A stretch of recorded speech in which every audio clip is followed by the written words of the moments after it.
I love Kyle Kulinski. He's a sweet boy, and he loves his mama, and he drinks his oat milk. He low-key might be banging crystal ball, and his thumbnails lately are those of a man who has given up on life. We support WOM rights. Dope! I too am down with the WOMs. Lately, Kyle's share of attention has been in decline as his audience is siphoned away by more extremist figures with more sycophantic fan bases. In this case, namely Vosh and Jimmy Dore. I know what that's like, of course. I've seen my own numbers decline in recent years as I've floundered to find a new angle since anti-SJW videos got co-opted by crypto-fascists, and the once halfway rational skeptical community has become the polar opposite of rational. Kyle's brand of common sense G-shucks populist leftism is no longer what's in vogue. People have abandoned it in favor of far more ostentatious cult of personality figures who, whether it's credible or not, make people feel as if they're in a more radicalized space. Anyway, I'm not here to opine about the state of leftism on YouTube or anywhere else. I'm here to criticize a recent video by Kyle Kulinski, aka Secular Talk. Horrifying poll shows public wants government censorship of internet. I'm linking the video down below in its entirety so you can assess for yourself, the context. But here I'm just going to play a little clip show that kind of delves into the main gist of it. There's a new poll out from Pew Research. They asked if the government should take steps to restrict false information online. Basically, half the country said yes, the government should restrict false information. 48% of Americans say, quote, the government should take steps to restrict false information online, even if it limits freedom of information. Don't get me wrong, I think misinformation is a colossal problem. I just think you have to also hold on to your principles and your values and effectively the Constitution while you combat it. So the whole job of the media should be to give people news and information and to educate them and to fact check the insane conspiracy theories. But part of the problem is mainstream media has blown all of their credibility. So nobody is believed, or very few people are believed, when they check the incorrect conspiracy theories and when they check the COVID misinformation. So, I mean, this is a disastrous poll. And I mean, just stop and think about it, guys. If the government were to get involved and restrict information, what would they have done in the lead up to the Iraq war? I'll tell you, they would have banned everybody who was saying Saddam doesn't have weapons of mass destruction, and Saddam is not a threat to us, and Saddam didn't work with Al-Qaeda and Osama bin Laden, and the war is based on lies. So everybody who was correct would have been banned, because the official government position was the incorrect position. So you can't police this stuff. It's not possible. There is no ministry of truth. Who's going to fact check the fact checkers? Who's going to watch the watchmen? You guys have heard me say this 1,000 times over, but I'm honestly astonished that the numbers are this bad on this question and that it's even worse in left-leaning circles. So listen, I know sometimes I sound like a broken record, but that's on purpose. I need to be a broken record on this stuff because it's just that important. So get out there and tell everybody you know, don't buy this. It's absolute nonsense. Stand by freedom of speech. Stand by the principle of it. I am very sympathetic to what Kyle is saying here. I consider myself to be a proponent of freedom of speech. However, I believe that people are entitled to their own opinions, not their own facts. If a person wants to say, I don't believe in wearing a mask because it's a violation of my freedom, that is an opinion, and I think it should be protected. If a person wants to say masks are not effective at stopping the spread of COVID-19, that's demonstrably a lie, and they should not be allowed to knowingly propagate it. If a person says COVID-19 precautions are overly stifling and I would rather take the risks than conform to these guidelines, that's an opinion and should be protected. If someone wants to say COVID-19 is a hoax, that is a lie, and that should not be allowed. There's no political position that people should be barred from. But whatever your position is, your facts need to be straight and unimpeachable. And if they aren't, they have no place in the discourse. We've seen firsthand the results of rampant misinformation. They are a grave threat to our democratic institutions and to the public trust and to public health and safety. There are valid concerns about who should wield the power to stamp out misinformation. If you give the government the power to stop misinformation, they'll be tempted to use it to censor correct information that just happens to contradict their official narrative. Kyle uses the example of the lies we were told in the lead up to the Iraq War.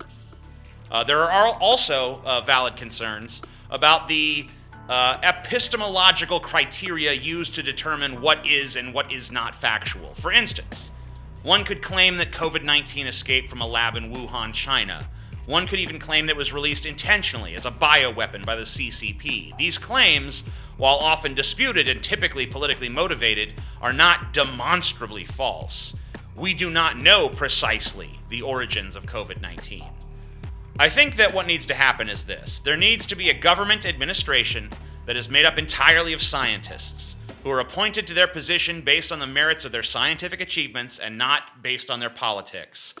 The fact-check administration, okay? The FCA. The FCA should have the power to determine if any given claim is incontrovertibly false and if it is socially deleterious. If they find that a claim is both incontrovertibly false and socially deleterious, then they should be empowered to stop its spread by any reasonable means. If any reasonable doubt exists that a claim is false, they should, of course, err on the side of freedom of speech. Whenever the FCA determines that a claim is both false and harmful, which should not be often based on the criteria I've outlined, a full report on the findings of this administration should be made public. The report would detail exactly what evidence led them to rule the claim false and what evidence led them to rule the claim harmful. This way, there is transparency to the process and people can look over the evidence for themselves. If the FCA is suspected to have abused their power to stifle dissent or for any other reason, as in Kyle's Iraq War hypothetical, then there should be an appeals process whereby a public hearing is held to determine if the body acted incorrectly. The entire thing should be completely transparent. What is the reason to oppose such a system? If checks and balances are present, it would be extraordinarily difficult to abuse.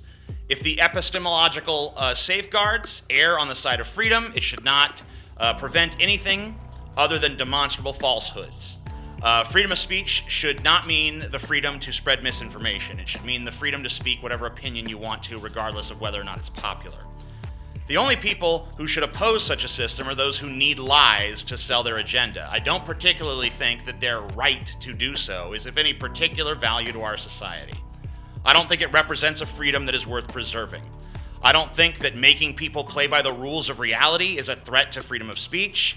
It doesn't even limit what you're allowed to advocate for. You can still be an anti-vaxxer. You just have to admit that you're doing it out of pure obstinate defiance and nothing factual. You can still choose not to wear a mask. You just have to admit that that the reason you refuse to protect other people is just because you're an asshole, not because masks are ineffective. You could still protest for Trump to be reinstated as president, but you have to admit that it's because you just want that and not because the election was stolen. Let's face it, we live in a society where the messy and complicated truth is often beaten up and beaten out by simple and emotionally evocative lies. Truth needs help if it's going to win, so let's give it that leg up.